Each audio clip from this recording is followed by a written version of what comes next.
ధిన్నకుతా ధిన్నకు ధిన్నకుతా గల గల గల గల గల గల గల గల ధిన్నకుతా గజ్జలనే కట్టి తమరుకమే పట్టి నాట్యమే చేయుట అమ్మకు ఇష్టమట.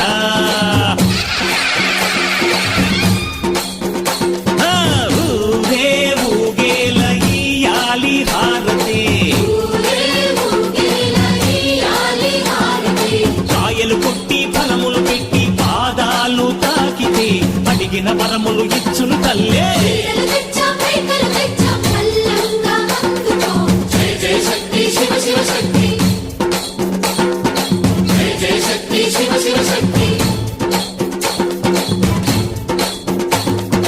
కంచిలో కామాక్షమ్మ, మధురలో మీనాక్షమ్మ నువ్వే అమ్మ, కాశీలో అన్నపూర్ణవే, శ్రీశైలం భ్రమరాంబ, బెజవాడ కనక దుర్గవు